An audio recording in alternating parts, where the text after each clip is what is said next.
She was 84 years old. Her hands were trembling, her eyes were wet, and she had just done something no one in that restaurant would ever dare do. She had walked straight up to Kim Kui, the most feared Korean mafia boss in the city, laid her fingers on his arm and whispered, "Please, don't let them take my house." He did not pull away. He did not ask who she was. He turned slowly, looked at her once, and in that moment the entire room seemed to hold its breath. But before I tell you what Kim Kui did next, you need to understand something about the woman standing in front of him. Carolyne Kappler was not confused. She was not wandering. She knew exactly what was happening to her. And that was what made it terrifying.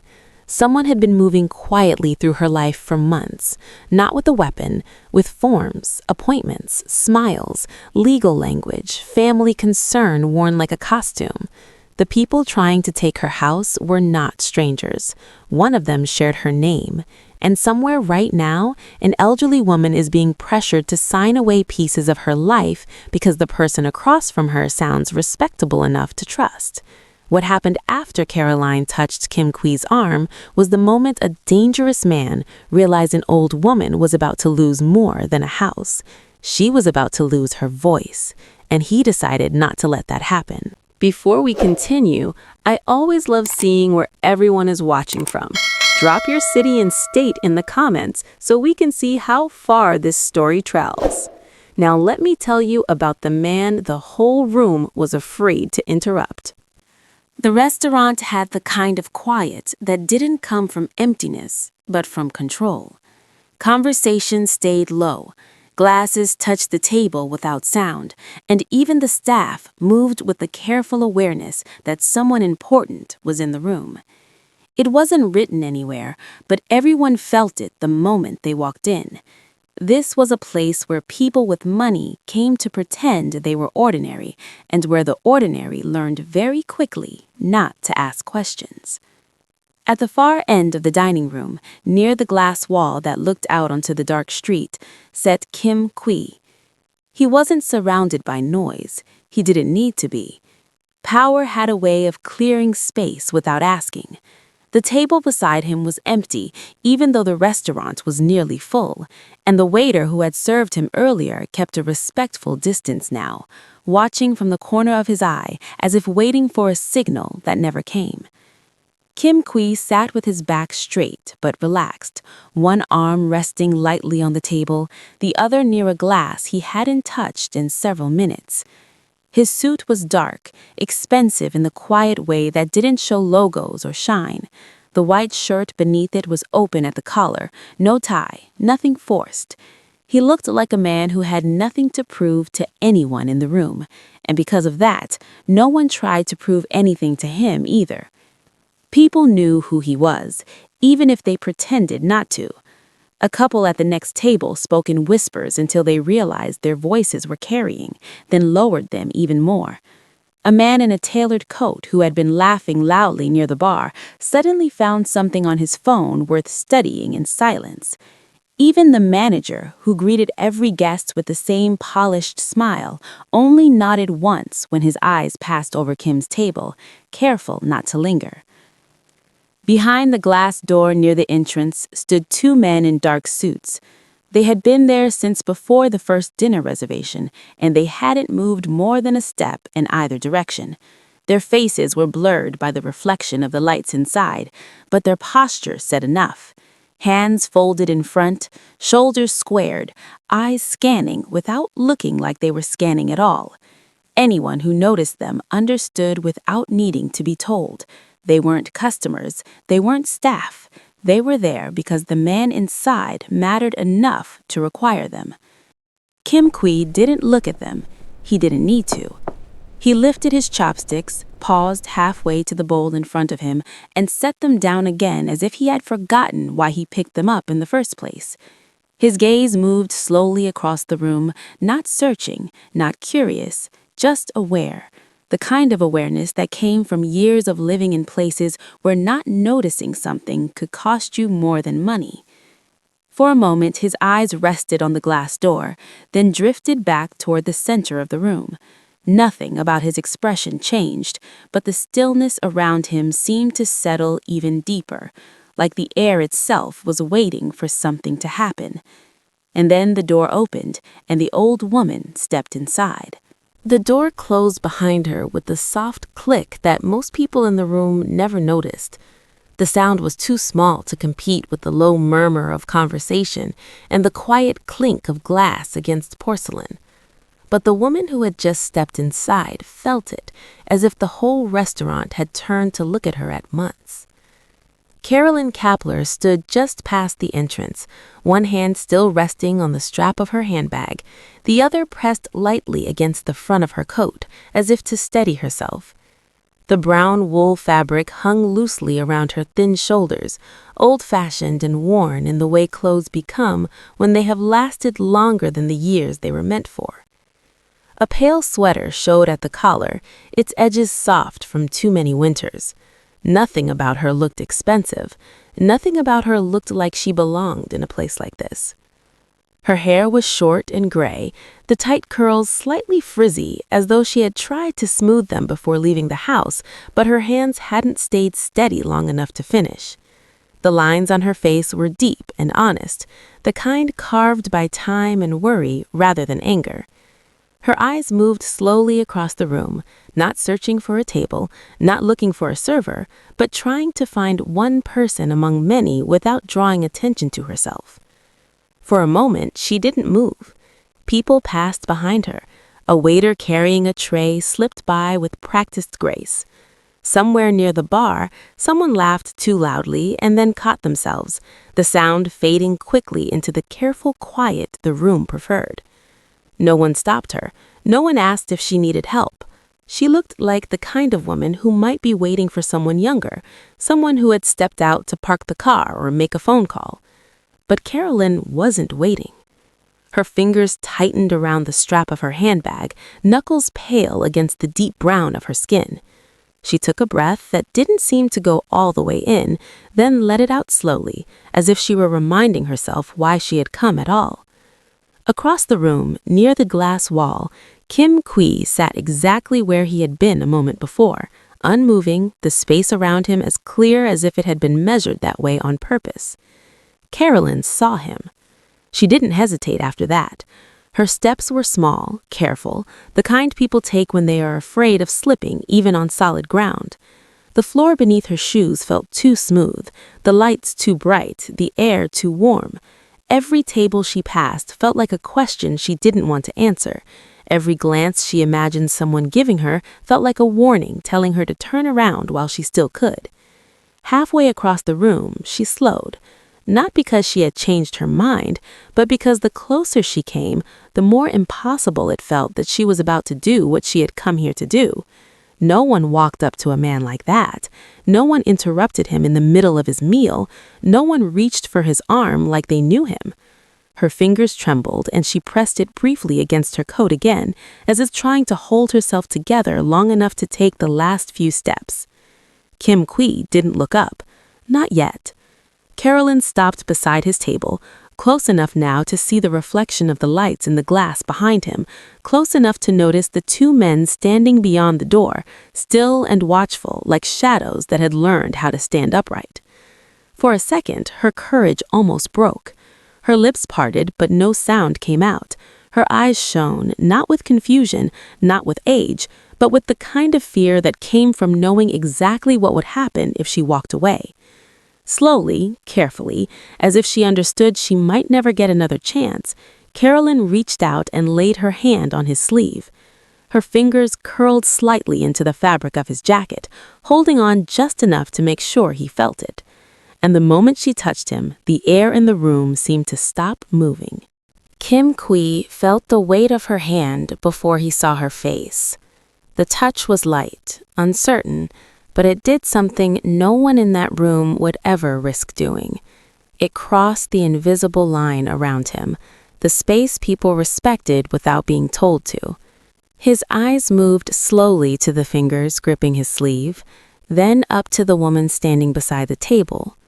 Up close, the fear in her face was impossible to mistake. Not the scattered fear of someone lost, not the distant look of age slipping away. This was sharp, focused, and heavy, the kind of fear that had been building for a long time before it finally forced its way into the open. Her mouth trembled once before the words came out. "Please, don't let them take my house." For a moment, he didn't answer. His gaze stayed on her, steady and unreadable, as if he were measuring the weight of what she had just said instead of the sound of it. Around them, the restaurant continued in its careful quiet, but the space near the table felt different now, tighter, like something had shifted that no one else could see yet. Kim Kui pulled his arm free gently, not in rejection, just enough to turn fully toward her. "What house?" he asked, his voice low, calm, almost indifferent. Carolyne swallowed, her fingers tightening around the strap of her handbag again as if the leather itself was the only thing keeping her upright. "The one I live in," she said, her voice shaking but refusing to break. "The one my husband built, the one my boy grew up in." She lowered herself slowly into the chair across from him without asking, as though her legs would not hold her much longer if she stayed standing.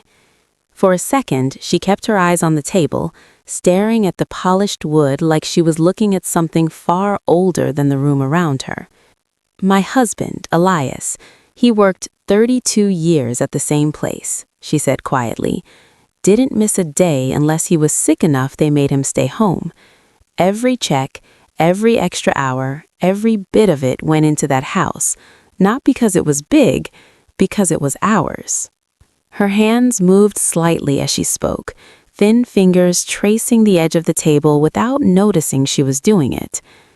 "We raised our son there, same bedroom from the day we brought him home until the day he left for college, same tree in the yard he climbed even after I told him he was too old for it, same kitchen table where my husband sat every night, same chair, same place, like the house knew him." Her voice faltered then, but she forced herself to keep going. "They're both gone now," she said, almost in a whisper. "My husband first, then my boy 3 years later. After that, it was just me and the house." She finally looked up at him, her eyes wet but steady. "You live long enough, you start to understand something. A house isn't walls. It's the last place where the people you loved still feel real. Every room remembers something. Every corner got a piece of your life in it." Her hands tightened together in her lap. "And now they want me to sign it away like it's nothing, like it's just paper." She shook her head slowly, the motion small, stubborn. "If I lose that house, I don't just lose where I live. I lose the only place left that still knows who I am." For the first time since she sat down, Kim Kui's expression changed just enough to show that he was listening differently now. Carolyne leaned forward slightly, her voice dropping until it was barely more than breath. "They say it's for my own good," she whispered. "They say it's family." Her eyes held his. "But it feels like they're trying to bury me while I'm still alive." Kim Kui didn't interrupt her. He didn't offer comfort, didn't nod, didn't even look surprised. He just sat there, eyes steady on her face, the way a man listens when he knows the truth is still coming, and it will matter more than the first words. Carolyne wiped at the corner of one eye with the back of her finger, almost embarrassed by the motion, then let her hands rest in her lap again. "It didn't start like this," she said quietly. "None of it ever does." Her gaze drifted past him for a moment, not really looking at the restaurant anymore, but at something much farther away. "After my husband passed, the house got too quiet," she went on. "You don't notice how much sound one person makes until they're gone. The chair not moving, the radio not turning on in the morning. Even the stairs feel different when only one set of feet uses them." She let out a small breath. "And when my boy died, that's when it really changed. After that, people started looking at me like I was something fragile, like if they spoke too loud, I might break. Her fingers twisted together slowly, the motion restless. That's when Robert started coming around more. She said his name carefully, not with anger yet, but with something heavier. He's my sister's son, always polite, always respectful, the kind of young man you don't think twice about letting in the house. At first, he just stopped by to check on me, brought groceries sometimes, fixed the back step when it got loose, said he didn't want me climbing a ladder at my age. A faint, tired smile touched her lips, then faded. I was grateful, she said. You live alone long enough, you stop arguing when someone offers to help. You just say thank you and try not to be a burden. Kim Kwee's eyes narrowed slightly, but he said nothing. Carolyne went on. He started driving me to appointments, said it wasn't safe for me to go alone, helped me sort through the mail when the bills got confusing, sat at the kitchen table with me and explained things slow, like he had all the time in the world. Her voice dropped lower, and he never pushed. That's the part I didn't see coming. He never rushed me, never raised his voice, just stayed useful. She looked down at her hands again. Then one day, he said I should let him help with the bank, just so nothing got missed. Said it would make things easier if he could talk to them for me. I didn't think anything of it. He was family. Her fingers tightened. After that, it was papers, small ones at first, permission forms, account things, insurance changes. He'd lay them out on the table, put a pen in my hand and say, "This just makes things simpler, Aunt Carolyne." She swallowed hard. And I believed him, because every time I looked up, he was smiling the same way he always had, like he was doing me a favor.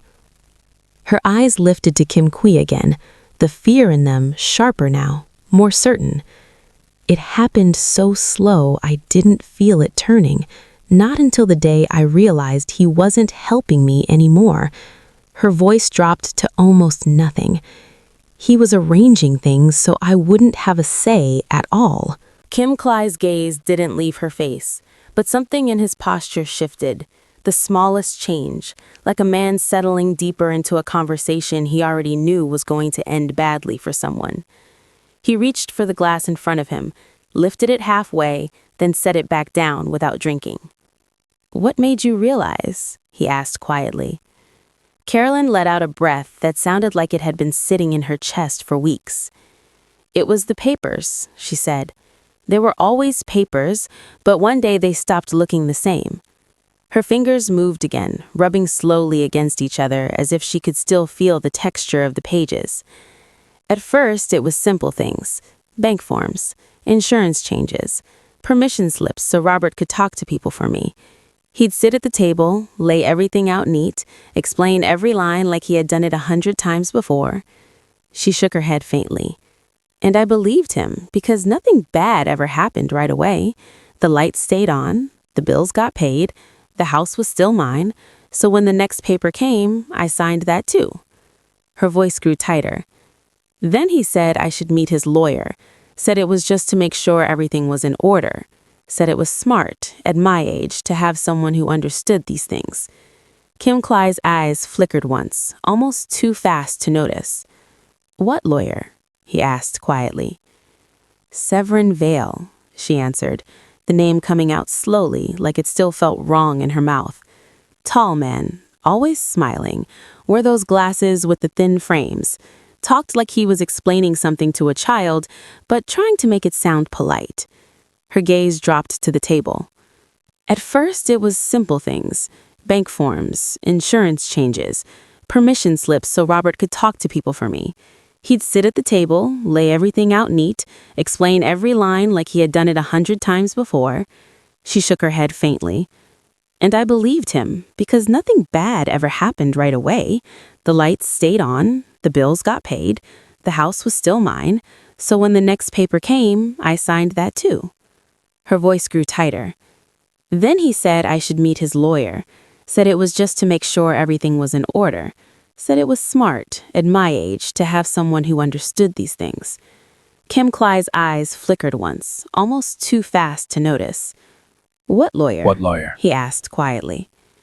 "Severin Vale," she answered, the name coming out slowly, like it still felt wrong in her mouth. Tall man, always smiling, wore those glasses with the thin frames, talked like he was explaining something to a child, but trying to make it sound polite.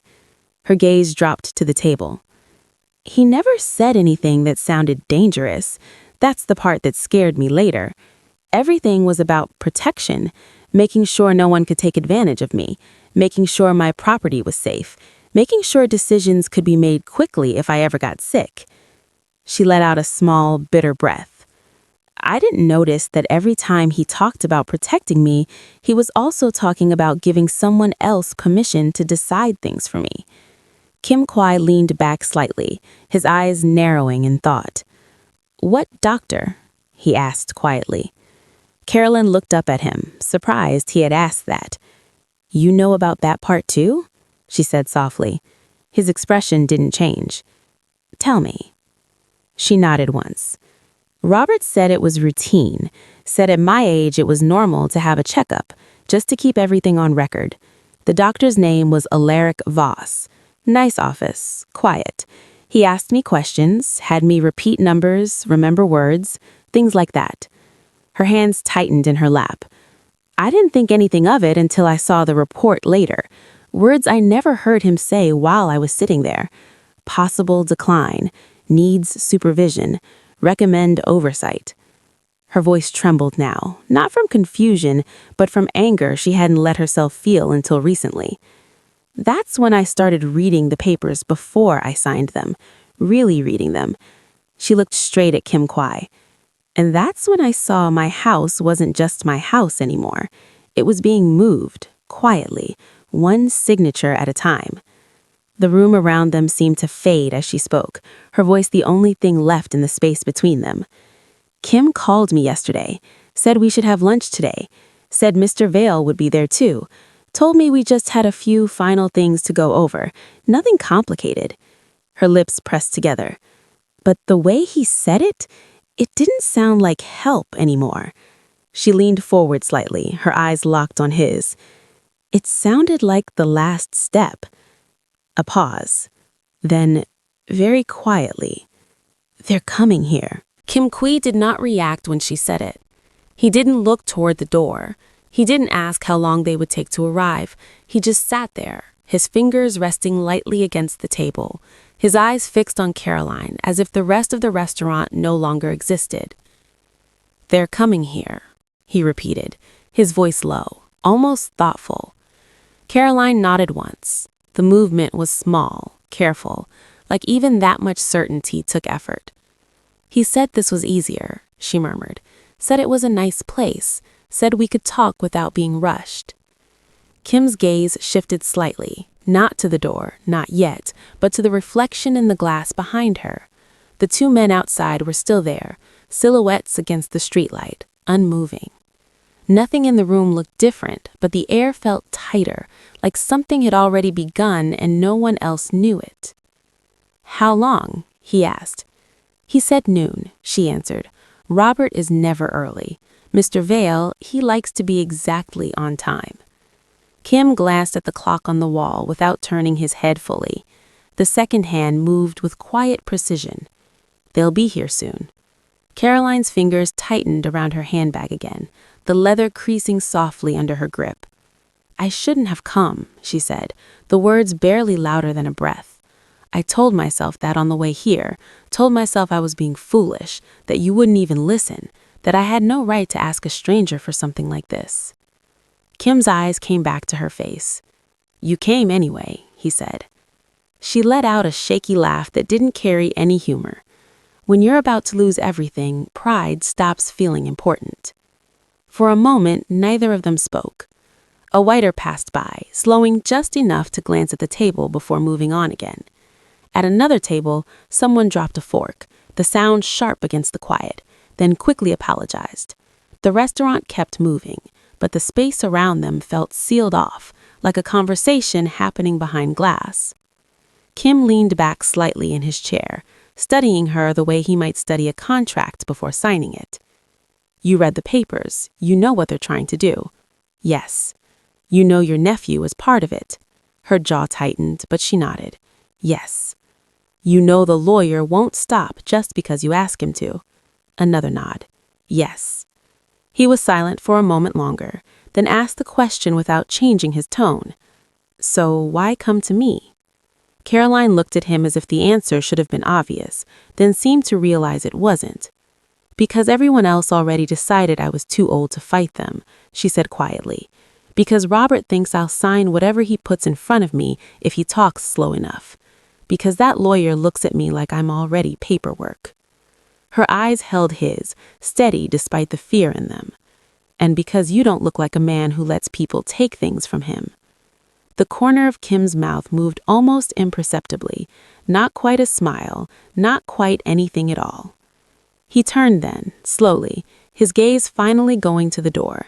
The glass reflected the room back at him, lights and tables layered over the dark outside, the two men beyond it still standing where they had been all evening. He looked at them for a second, then back at the clock, then at Carolyne. You said this is the last meeting. Yes. And if you sign today, her voice was barely sound. It won't be my house anymore. Silence settled between them again, heavy but not uncertain. A lesser man might have stood up, might have told her to call the police, might have said it wasn't his problem. Kim Kui didn't move. He reached for the chopsticks in front of him, turned them once between his fingers, then set them down beside the bowl. When he spoke, his voice was calm, almost casual. Then we'll have lunch together, he said. Carolyne blinked, not sure she understood.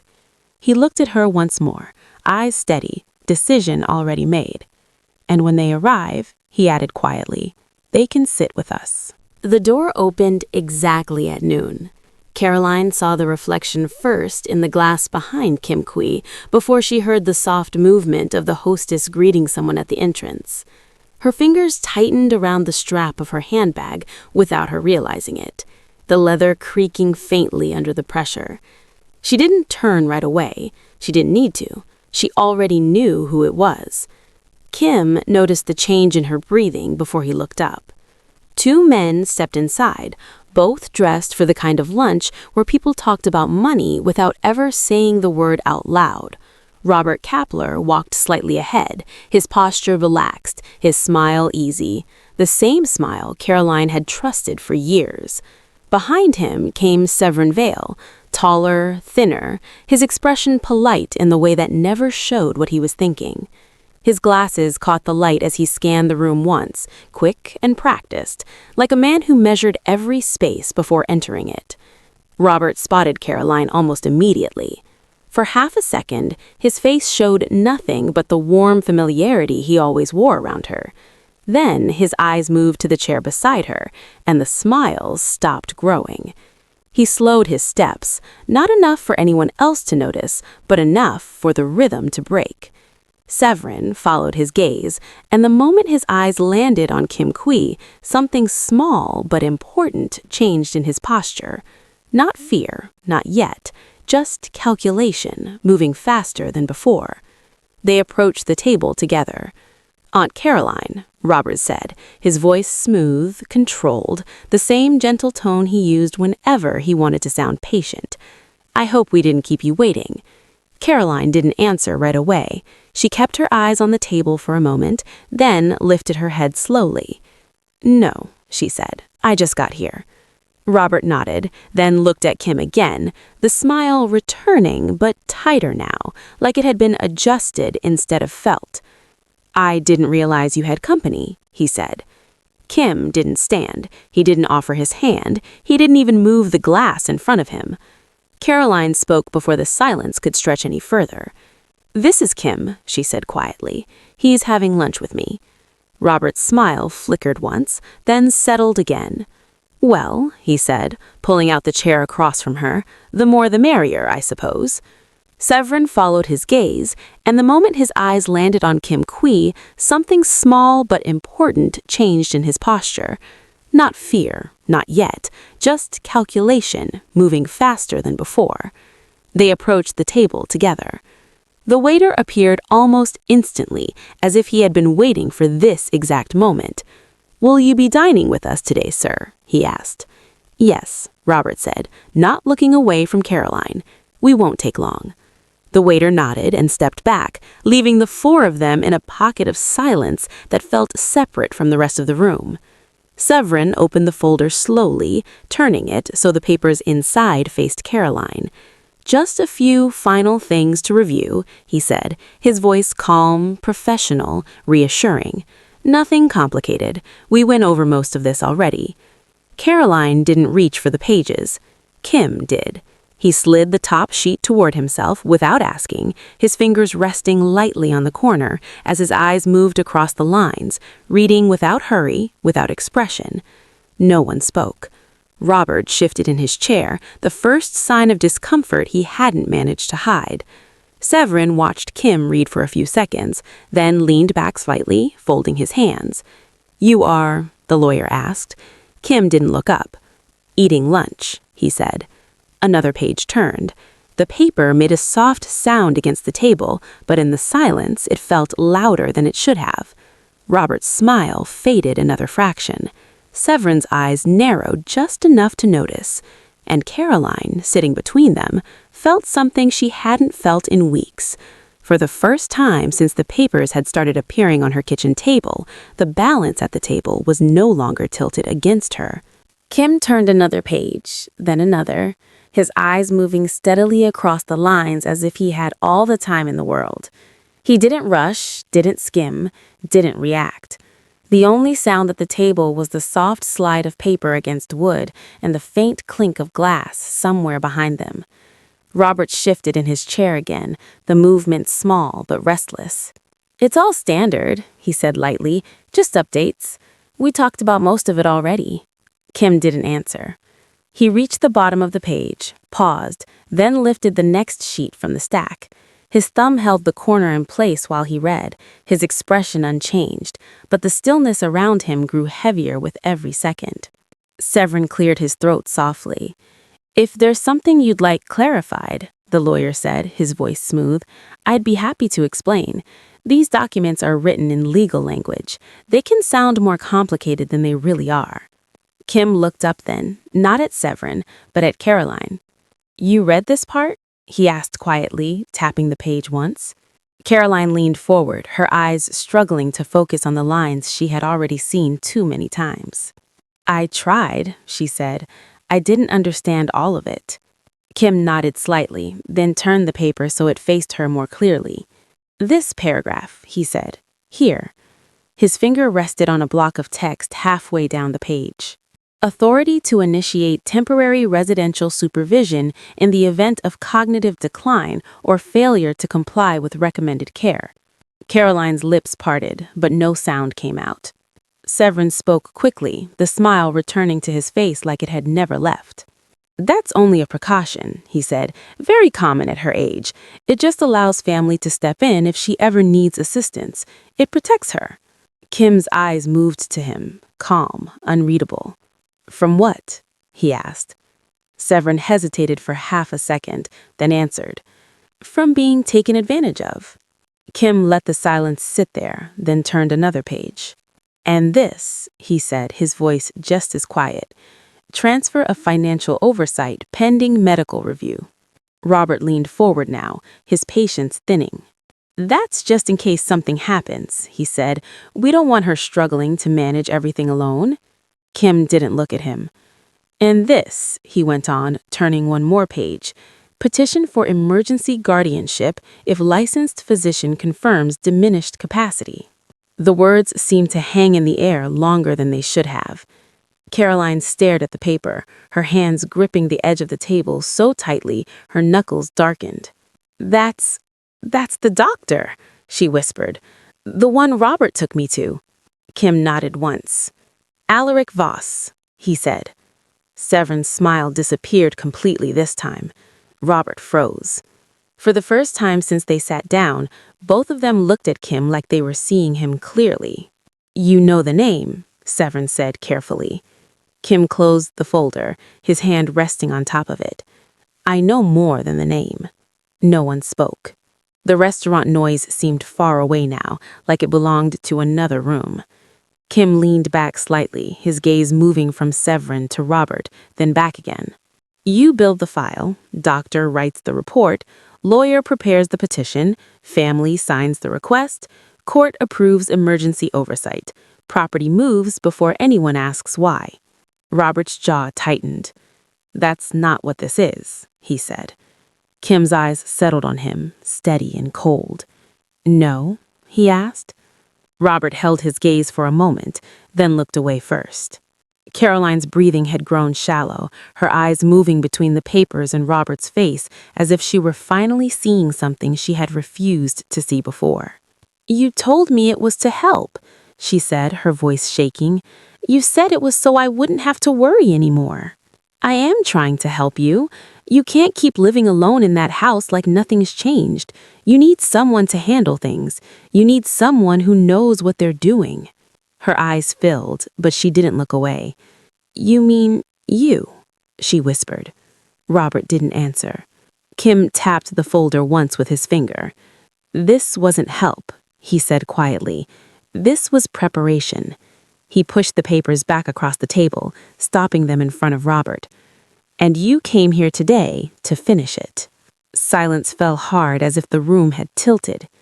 Carolyne sat very still, her hands folded together now, her voice barely more than air.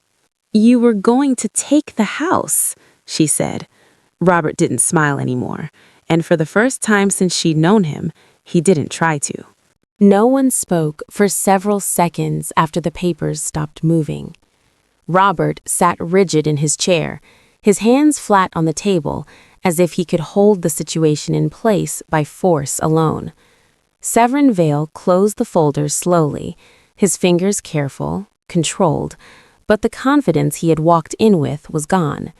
He looked at Kim once more, measuring, recalculating, then shifted his attention back to Robert, as if silently asking how far he intended to push this. Kim Kui didn't raise his voice. He didn't lean forward. He just rested his hand lightly on the table, the same way he had when the conversation started. This ends today, he said. The words were quiet, but they didn't sound like a suggestion. Robert let out a breath through his nose, the last piece of his polite smile falling away. You don't know what you're talking about, he said. This is family business. Kim's eyes stayed on him. That's why it stops now. Severin spoke before Robert could answer, his tone careful, almost respectful. There's no need to make this adversarial, he said. If Mrs. Kappler is uncomfortable, we can review the documents another time. Nothing has been filed yet. Kim tilted his head slightly. Nothing permanent, he said. Not yet. Severin didn't reply. Robert pushed his chair back a few inches, the legs scraping softly against the floor. You think you can scare me out of this? He said, his voice lower now, tighter. You don't even know her. I'm the one who's been taking care of her. I'm the one who stayed when everyone else disappeared. Carolyne looked at him then, really looked, as if the last of something inside her had finally fallen away. You stayed because you wanted something, she said quietly. Robert opened his mouth, then stopped. Kim reached for the folder and slid it back across the table, stopping it in front of Severin. You'll return every copy. You'll withdraw anything that's been submitted, and you won't bring another paper to her door again. Severin hesitated only a moment before nodding. That can be arranged. Robert stared at him in disbelief. You're just going to— Yes, Severin said, not looking at him. I am. The silence that followed felt different now, lighter, not safe yet, but no longer closing in. Robert stood abruptly, the chair shifting behind him. This isn't over, he said, his voice lower now, tighter. Kim didn't move. It is, he said. Robert looked at Carolyne once more, something angry and embarrassed flickering across his face, then turned and walked toward the door without another word. Severin followed, the folder held tight against his side, his steps quicker than when he had arrived. The glass door closed behind them, and the two men outside moved with it, shadows dissolving into the dark. For the first time since she had sat down, Carolyn's shoulders dropped. Her hands trembled as she reached for her handbag, then stopped, as if she didn't know what to do next now that there was nothing left to hold on to. "They're gone," she whispered. Kim nodded once. "They won't come back." She looked at him, her eyes still wet, but the fear in them had loosened, replaced by something softer, almost uncertain. "I don't know how to thank you," she said. "You don't have to." Weeks later, the porch light in front of her house worked again. He hadn't asked him to fix it. He had just noticed it flickering one evening and returned the next day with someone who replaced the wiring without making a fuss. When winter came, a car started appearing in her driveway every Sunday afternoon. Sometimes he stayed an hour, sometimes longer. He never said he was coming, and he never explained why he did. She started cooking again because of those visits. Nothing fancy. Soup, rice, things that felt like they belonged in a kitchen where people still sat at the table together. One night, close to her birthday, she set an extra plate without thinking about it. When the knock came, she didn't look surprised. He stood in the doorway the same way he always did, hands in his coat pockets, expression unreadable. "You made too much again," he said. She smiled faintly. "You came again," she answered. He stepped inside, closing the door behind him like it was the most ordinary thing in the world. Later, as they sat at the table, she watched him for a long moment before speaking. "I asked you to not let them take my house," she said softly. He didn't look up from the bowl in front of him. "They didn't," he replied. She shook her head, her voice warm now, steady in a way it hadn't been the day she walked into the restaurant. "No," she said. "You did more than that." He glanced at her, just once. Carolyne smiled, the lines in her face deeper but lighter. "I thought I was asking a stranger for help," she said. Her eyes held his. "But what I got was a son who stayed."